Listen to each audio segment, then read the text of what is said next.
Tu vas découvrir la somme exacte que tu devras investir pour gagner 100 € par mois de dividendes grâce à la bourse et te créer un revenu complémentaire chaque mois. On va directement commencer cette vidéo en t'expliquant comment tu vas pouvoir exactement gagner ces 100 € par mois en dividendes. Alors petite précision déjà, ces 100 € par mois seront bruts. Évidemment, je ne vais pas enlever les impôts dessus parce qu'ils dépendront déjà de ta situation, de ton compte. Si tu as un PEA ou un compte titre, tu ne seras pas imposé de la même manière puisque sur le PEA, tu as les prélèvements sociaux uniquement de 17,2% alors que sur un compte titre, ils s'élèvent à 30% qui sont la flat tax en fait actuellement. Également, du coup, je partirai du principe pour cette première partie de vidéo que c'est un ensemble en fait d'actions que tu possèdes qui vont représenter 4% de rendement en dividende. Évidemment, tu vas voir par la suite de la vidéo, je te ferai un exemple avec McDonald's, Apple et Verizon, si tu ne possédais que ces entreprises-là. Mais pour commencer, on va partir du principe que l'ensemble du coût de tes entreprises te reverse 4% de rendement en dividende par an, qui est un rendement tout à fait classique de bon père de famille, avec des actions qui ne sont pas non plus extrêmement risquées. Après, évidemment, à toi de refaire le calcul si tu préfères faire 3% par an, etc. ou même plus, ça dépendra des personnes. Et enfin, petite précision pour ceux qui ne le sauraient pas, un dividende est tout simplement un versement qu'une entreprise fait à ses actionnaires en échange de la possession d'une action ou même de fractions d'actions que tu peux avoir sur Trade Republic ou Trading 212 par exemple. Mais attention parce que toutes les actions ne vont pas reverser en fait un dividende. C'est uniquement si elles le désirent. Tu as des actions comme Amazon, Facebook ou également Google, donc Alphabet, qui ne verseront pas leurs dividendes. Pourquoi? Parce que c'est très simple, ces objectifs de ces entreprises-là sont de grossir énormément. Et donc, si tu ne le sais pas, un dividende est une partie du bénéfice net de l'entreprise qui est directement versé à l'actionnaire. C'est donc de l'argent qu'elle ne pourra pas réinvestir directement. C'est pourquoi ces entreprises-là disent plutôt à leurs actionnaires de ne pas toucher de dividendes, donc elles n'ont pas cette politique-là, mais à la place, elles vont tout réinvestir dans la croissance de leur boîte qui va permettre à l'actionnaire non pas de gagner de l'argent grâce aux dividendes, mais uniquement grâce en fait à l'évolution de prix de son action parce que l'entreprise va valoir plus cher d'année en année si elle continue d'évoluer. Donc si tu veux toucher 100 € par mois en dividende qui te fera 1200 € par an, ce qui est logique, eh bien il te faudra un total de 30 000 € en fait investis. Et là tu vas me dire, oui 30 000 € c'est déjà une très très belle somme, mais n'oublie pas qu'en bourse les intérêts composés jouent en fait avec toi et vont te permettre d'acquérir cette somme-là, même si tu as plutôt une stratégie de DCA, c'est-à-dire d'investir tous les mois pour diminuer les risques. Eh bien, si tu ne sais pas ce que c'est, d'ailleurs, je t'ai fait une vidéo spécialement à ce sujet juste ici, je t'invite à aller la regarder.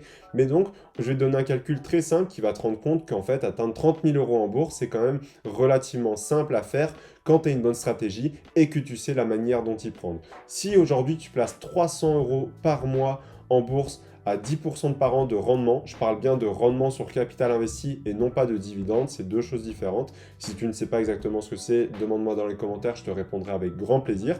Et bien, tout simplement, tu atteindras ces 30 000 € à un peu moins avant 7 ans d'investissement. Et certes, 7 ans, ça demande déjà un petit peu de temps, mais dis-toi que ce complément de revenu de 100 € par mois sera maintenant disponible à vie. Il va sûrement évoluer parce qu'en général, en tout cas, c'est le cas pour moi, quand j'achète des actions, c'est uniquement des actions quand elles versent un dividende qu'il évolue chaque année. Il peut très bien évoluer de 2, 4, 5, 6%, voire même plus. Ça veut dire que ton revenu, à partir du moment où tu possèdes l'action, ne cessera d'évoluer en fait vers le haut. Et donc peut-être que la première année, tu toucheras, au bout de ces 7 ans évidemment, 100 € de dividendes par mois. Peut-être que la deuxième, tu en toucheras 105 €. Peut-être que la prochaine, 112 €, etc., etc.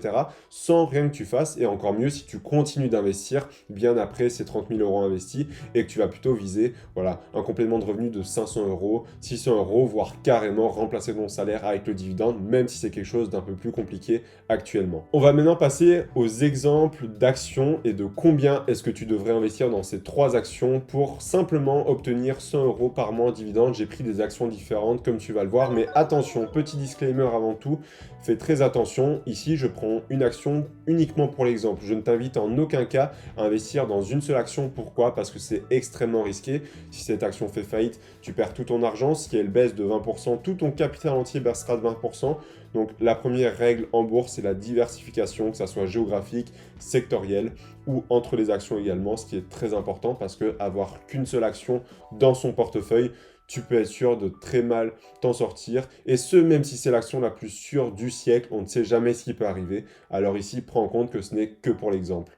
Donc on va commencer avec McDonald's, donc, que tu connais certainement, hein, l'une des plus grosses enseignes de fast-food dans le monde, qui a notamment un business plutôt tiré vers l'immobilier que la restauration, étonnamment, qui a un rendement en dividende, cette fois-ci de 2,31%. Donc tu as remarqué ici que forcément son rendement est plus faible que l'exemple qu'on a pris d'avant, ce qui est logique parce qu'il y a des actions, tu vas voir, qui versent un dividende bien plus faible que 4% et d'autres bien plus haut. Donc suivant les entreprises que tu auras dans ta stratégie de manière globale, tu pourras arriver à concorder à 3,5-4% de manière générale quand celle-ci est bien faite et que tu as vraiment une stratégie en dividende. Et donc, pour toucher 1200 € par an en dividende grâce à McDonald's, qui te donnerait du coup les 100 € bruts par mois, eh bien, il te faudrait investir ici 52 500 € investis. Donc, encore une fois, ça reste une somme. C'est un peu plus que je t'ai donné tout à l'heure. Et donc, si tu veux d'ailleurs savoir combien de temps il te faudrait avec les intérêts composés, si tu investis encore une fois 300 € par mois en bourse et que McDonald's arrive à faire du 10% par an en moyenne, sur les 5 dernières années par exemple, elle fait 51%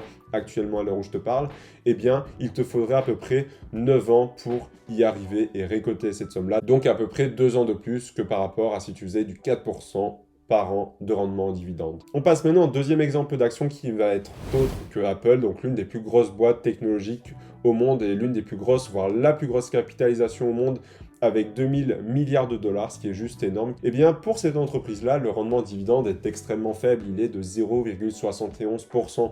Et si tu demandes pourquoi, c'est très simple. Le secteur technologique, par définition, verse souvent très peu de dividendes, voire pas du tout. C'est notamment dans ce secteur-là qu'il y aura le plus d'entreprises qui ne verseront pas de dividendes. Tesla, Google, Meta, etc., etc. Il y a de nombreuses entreprises qui soit n'en versent pas, soit versent un très faible dividende. Et donc forcément, qui dit très faible dividende, veut dire beaucoup plus d'argent investi dans l'action pour pouvoir dégager ces 100 € par mois. Donc si tu veux obtenir ces 100 € par mois, il te faudra 175 000 € d'investis dans Apple, ce qui est énorme. Et si on prend encore une fois en compte les intérêts cumulés, donc 300 € par mois à 10% par an, il te faudra un total de 18 ans d'intérêts cumulés pour pouvoir obtenir cette somme-là investie dans Apple. Donc c'est peut-être pas le meilleur deal si tu souhaites en fait vivre des actions et notamment des dividendes, mais fais très attention de ne pas non plus sélectionner que des entreprises avec des hauts rendements parce que parfois, pas toujours, mais très souvent, une entreprise avec un rendement de 6, 7, 8% est souvent significative de mauvaise santé de l'action et parce que aussi le rendement en dividende est directement corrélé au prix de l'action. Donc au plus le prix de l'action va baisser, au plus le rendement va monter. Donc fais extrêmement attention à ça et ne va pas chercher uniquement les entreprises avec les plus gros rendements. D'ailleurs, étonnamment, tu le verras, c'est ceux qui en proposent le plus, qui ont souvent les moins bonnes performances en bourse. Donc fais un équilibre entre des actions comme McDonald's, tu vois, qui propose 2,31% environ de rendement en dividende, mais qui a un très beau cours à long terme. Ou Apple, par exemple, qui aura un très beau cours à long terme, tout comme McDonald's, mais qui, elle, par contre, n'aura pas un très beau rendement en termes de dividendes. Donc, à toi de jouer entre tout ça. Et pour finir, la dernière entreprise qui va être très intéressante à analyser, ça va être Verizon. Pourquoi j'ai sélectionné? Simplement parce que c'est une entreprise qui a un rendement supérieur à 4%. Il est ici de 6,62%, donc bien supérieur. Et donc, tu t'en doutes, il faudra moins d'argent investi dans Verizon pour pouvoir dégager ces 100 € par mois. Il te faudra très exactement 19 000 € investis dans Verizon. Et donc, si on reprend le calcul des intérêts cumulés, donc 300 € par mois à 10% par an, il te faudra cette fois-ci uniquement 5 ans pour obtenir cette somme-là. Donc, tu vois que tu peux déjà créer un revenu complémentaire et totalement passif assez rapidement. Évidemment, je ne te promets pas d'être millionnaire en quelques minutes ou en quelques jours, mais tu peux très bien le faire. Mais encore une fois, fais très attention à diversifier ton portefeuille et ne pas tout miser sur une seule action avec un rendement qui serait assez élevé pour toucher rapidement un complément de revenu, parce que si demain l'action perd la moitié de son prix, et bien là tu seras surpris de voir que tu auras perdu beaucoup d'argent. Donc diversifie bien ton patrimoine, c'est extrêmement important. D'ailleurs, si tu veux creuser un petit peu plus le sujet des dividendes, je t'ai fait une vidéo spécialement sur le domaine où je t'explique comment remplacer totalement ton salaire et vivre uniquement des dividendes. Pour savoir la somme exacte que tu devrais investir pour y arriver, je t'explique tout dans cette vidéo. On se retrouve juste derrière. À tout de suite, c'était Maxime.